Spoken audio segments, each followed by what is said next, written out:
board on this computer. Great. So yeah, I love doing, we used to do this in some streaming games I did. We just do kind of stars and wishes. Stars are like things that went well. It could, it can be anything from I liked this little moment, or something that another player did that you liked. And we'll just go around until we feel like we're kind of done. And then wishes can be like, hey, this is something I would like to see more of, or and it can, it can totally be a critique, particularly of me. Let's not critique the other players, but I would love to, you could, I'm open to anyone being like, Judd, I'd love to see Judd do some more prep so he doesn't bullshit his way through this shit. Like that is fine too. I can totally take it. And I can also share my prep with you if at some point you're interested in that kind of thing too. And everything but the tower, which I think I'll keep to the side so that we can actually go through it next time. But yeah, I think stars are all of your outside for me, I'll lead with a star, is all of your outside the box thinking. It was a lot of not door kicking and dungeon crawl classic style, let's pull the trigger because the elf is looking into the barrel of the gun, which is totally cool and has its place. That I love that type of game too. And I honestly, if you guys had been total as they say, murder hobos, and like shot your way past the guard and then like shot the smith when he looked down the barrel of the gun, I probably would be here saying I love how fucking much you leaned into that ridiculous approach. But I did like your kind of throw the handkerchief up and yell out when you're in the old elf citadel. It was cool. It was cool that you all were like going at this in a very humane way. Frank, how about you? Any stars? Stars is how quickly we fell into a formal party structure for what we were doing. Yeah. In other words, we're part of a guild. We're being sent out to explore. One person took a very particular leadership role. Marcus did that, set the tone for what the rest of us kind of also did. And there wasn't a lot of conflict between the three of us, where one character was trying to go in one direction and the other one's going in the other. One was trying to go pacifist, the other one's going to go murder hobo. I think we were fortunate that it worked out that way, but I also believe that we were prepped well enough in the beginning that we kind of knew we were going to be an organized unit going in. So we kept that rhythm going. Cool. Yeah. I also give a lot of credit to the humans involved, and like I probably gamed with Aaron as much as I've gamed with any human being on the planet at this point, just in sheer hours. And I know that like he is savvy enough to like skirt that line and be like, oh, I see. I'm gonna play my character in this cool way that is true to the character, but I'm also going to like be a human who is being cool to other humans. So anyway, that might be like a backwards star towards Aaron too. Aaron, why don't you go next? What any stars in particular? Yeah, I really, as someone who very much heavily favors fantasy over sci-fi, I thought that it was a really neat alien fantasy kind of hybridish. It was making me laugh inside thinking about that meme format about the sci-fi is when blank and fantasy is when blank that's going around right now. And I think that the way that you presented that stuff, and the way that Frank and Ian found a way to let these people who, both people in real life and characters that I just met, interact with that in ways that felt authentic, like brave in the face of something we knew we had to challenge in some way, if not necessarily outright oppose, but also kind of small in the like disparity of understanding there. And that all came together really well. Cool, thank you. Ian, any stars? Yeah, absolutely. And not to contravene or contradict what Frank said, I actually like the fact that Aaron stepped up and was, as much as he was a team player, he was also willing to like be semi-antagonistic with me, and and Frank to a smaller extent too, tell me hey, you're an idiot for taking O's and all that. So Yeah. I mean, I like that, as much as we are playing a group, we also are playing a group that's, even if it's just a short time that we've been together, we're willing to I guess freely express ourselves, Right. even when we differ in our positions. So I Yeah. really appreciated that. Yeah, no, I do too. And I like that we could do it in a way, because I've definitely been in groups where like someone would have been literally in real life angry that someone swore an oath, right? They would be like, oh my God, you just killed the game. And like would be saying you're an idiot, but not meaning Marcus. They'd be like, no, Ian, I mean you. Exactly. And so like Oh, we had to do that. I've been in games with that where that's the thing. I've talked to friends who have been in games where that's the thing, where like and so I like that. Like Marcus was called an idiot, but like Ian wasn't, and that's like a super important line. And I like that was conveyed without. Yeah, I agree. Well, I'm agreeing with you, but I'm just like, I just want to talk about it more because I think it's super important. Being able to like criticize the character but not make Ian feel bad. Right. Yeah, that you made a decision that wasn't fun even. Right. So yeah, I like the way that everybody, there was like a tension to the game, especially once a prisoner was involved, and I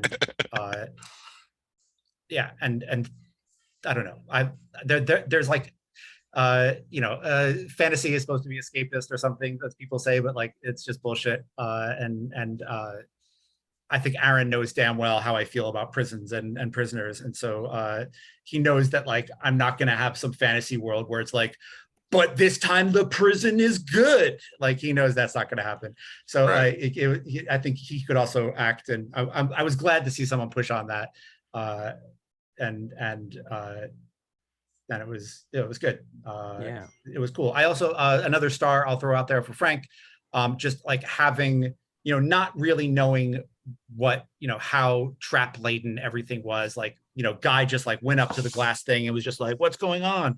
And like today that was great. In the next adventure, that could lead to his like head exploding. Like we just don't know. But I like that you were open to the head exploding, and you were down with it. And I know that like Frank is more savvy than that, but I love that Guy kind of wasn't. That was cool.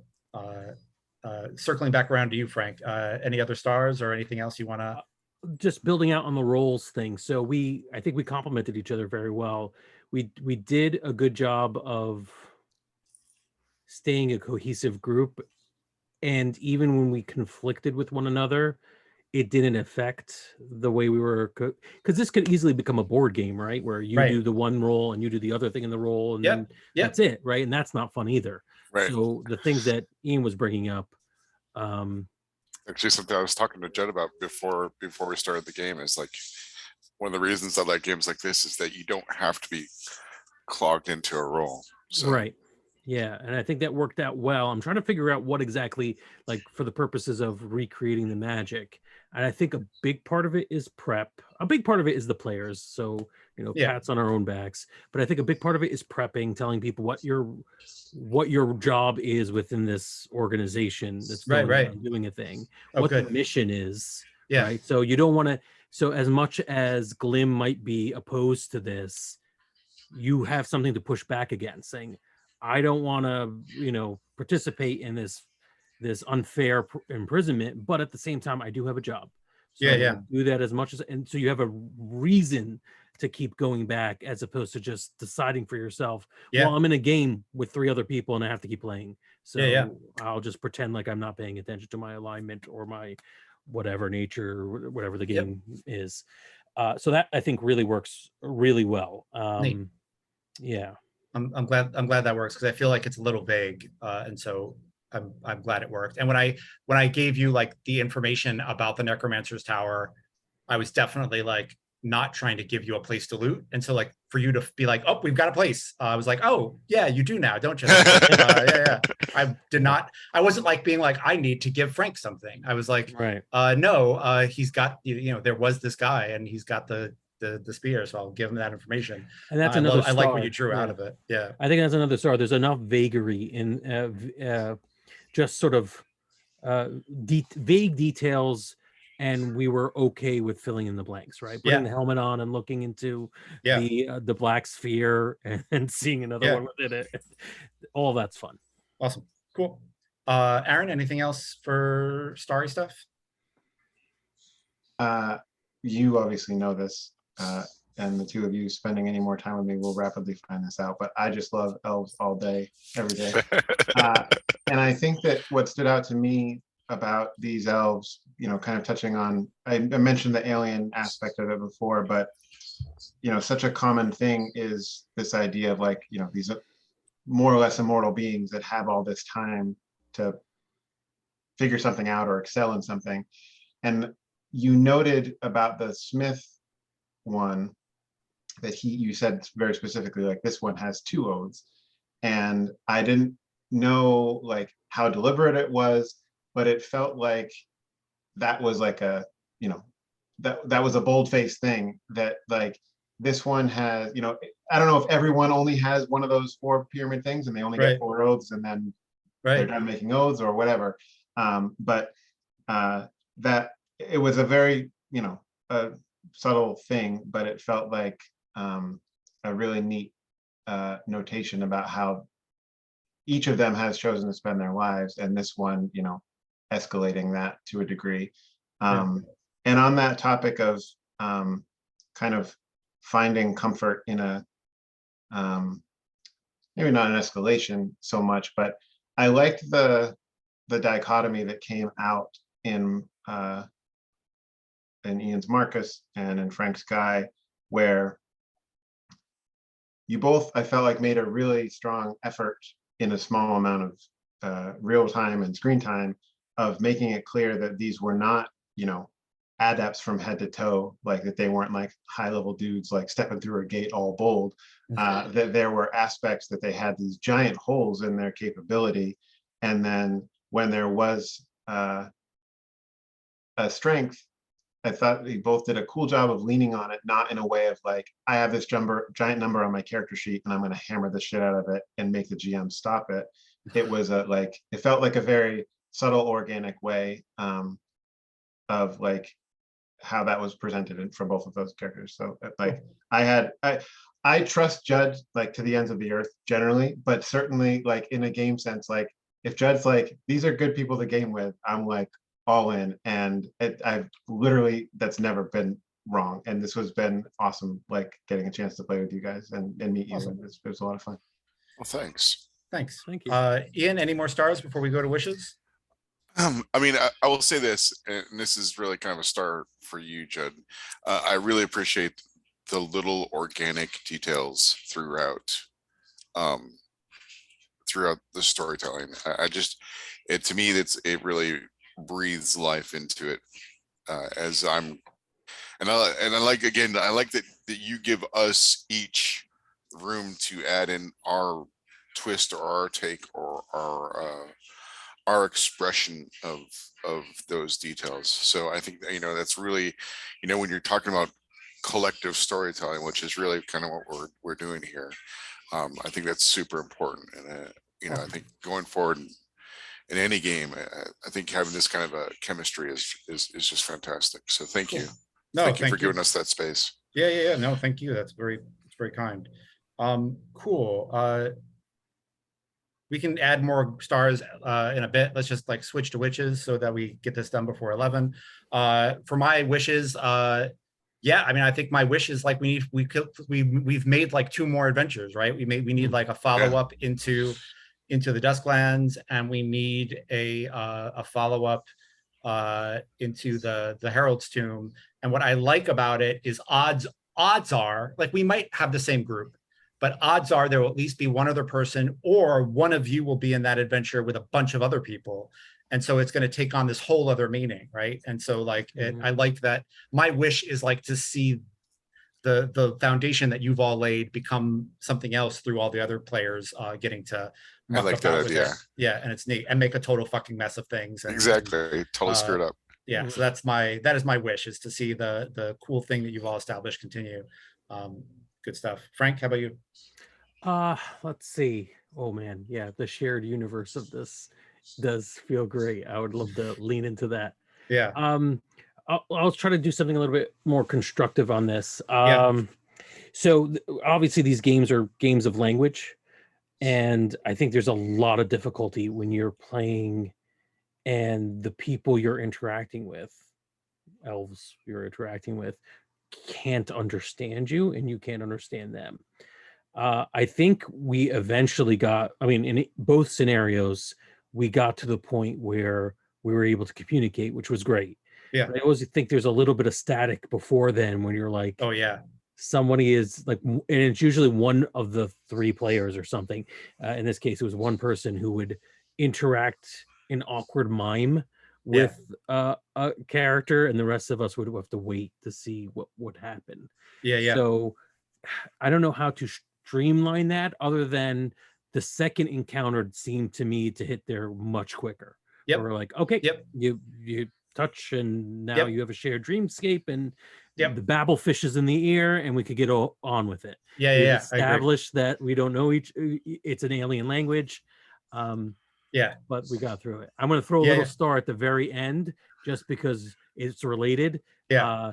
The not being able to convey time and being consistent about it was amazing. Oh, cool. So that is part of the whole language. Yeah, and again, those little organic details. I love it. yeah, That's awesome. Thank you. I would love to like say that like the best parts of this game were in my notes, and they were not. I decided that the elves didn't speak English, like right as you guys got there, and then it became something cool that I will now write down and make more clear. But anyway, thank you. And you're absolutely right. That is a really awkward line, and I'm glad we got through it so it didn't like ruin the night. But that is something I'll be thinking about going forward, and if I ever write this up as an actual thing. Cool. Any wishes, Aaron? The only thing, and it never was a burden because we had an objective, once we decided that we were moving towards the Citadel. Yeah. It's more of a question. I wonder, like, why there are no paths, and is the world outside of that Citadel lived in by the elves? Right.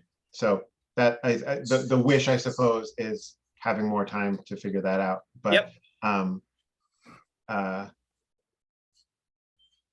So yeah, I would have touched on the language thing as well if Frank didn't. And like, I have been the character who played the wild elf that only spoke Elven and made other players at the table translate for me.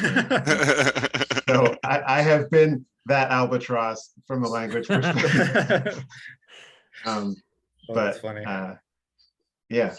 Cool. That's good stuff. Yeah.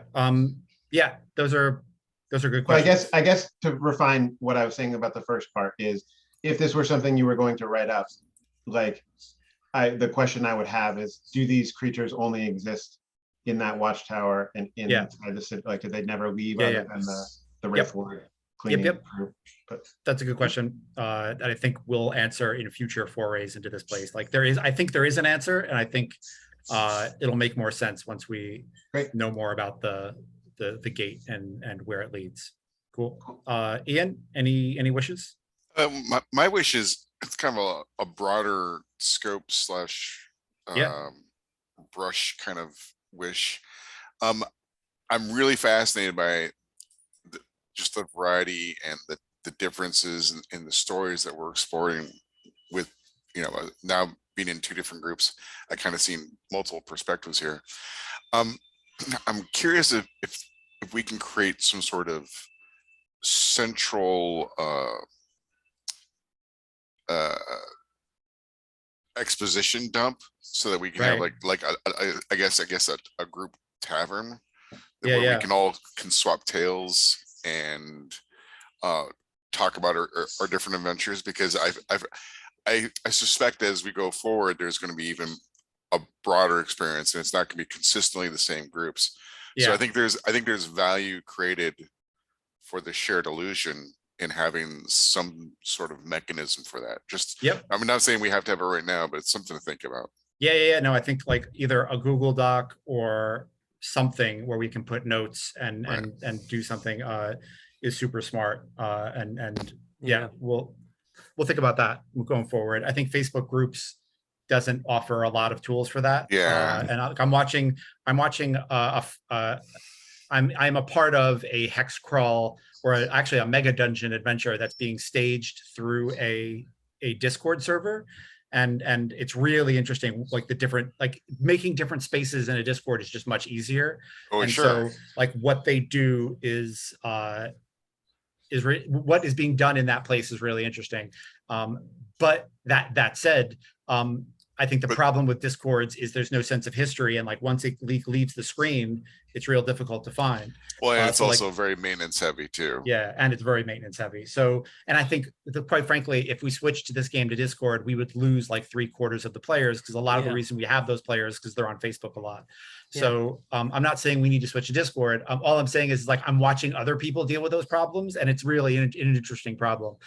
The way I think I'll deal with it is by maybe making a Google Doc that everybody can edit, and just having like a page for each adventure. And that way, everybody can just be like, and then maybe not a page for each adventure, but like a clear demarcation where each adventure is. And then we'll, Frank, what's up? So Google Wave would fix it all. Just Okay. bring that back. No, I think a Google Doc is a great idea, especially because, and I'm not just saying this as Guy, but we are agents of this adventuring guild. Yeah. So, and to sort of piggyback on the whole confessional aspect, Yeah. we need to be giving reports on what we've been doing. Right. Right. We're telling people at some point Marcus had to say what happened to him to requisition the helmet. Right. Right. So these can be in character reports. Yeah. Of this is what happened. That'd be neat. Yeah. Yeah. Right. That's awesome. That's awesome. Yeah. I don't want to give anybody homework, so I Yeah. will like I'll make a Google Doc and make a little format, maybe even like do some, make like a paperwork form, and that way people can like, you can type it, you can write it, whatever you want. Yeah. And we'll play with it. Back in college, I ran games, and for character journals, we stole a bunch of blue books. Oh, nice. And handed them Blue out. books are People would amazing. Great, write yeah. those all out, and then Yeah. like this was like 20 years ago, and then a friend of mine from college I hadn't spoken to in years, posted an Amazon link to Blue Books and says that they still had traumatic nightmares. It's just something about writing in Blue Books or not. It's not. Yeah. Oh, totally. Yeah. Awesome. That's neat. Awesome. Yeah, I think I'm gonna cut the recording, and then we can kind of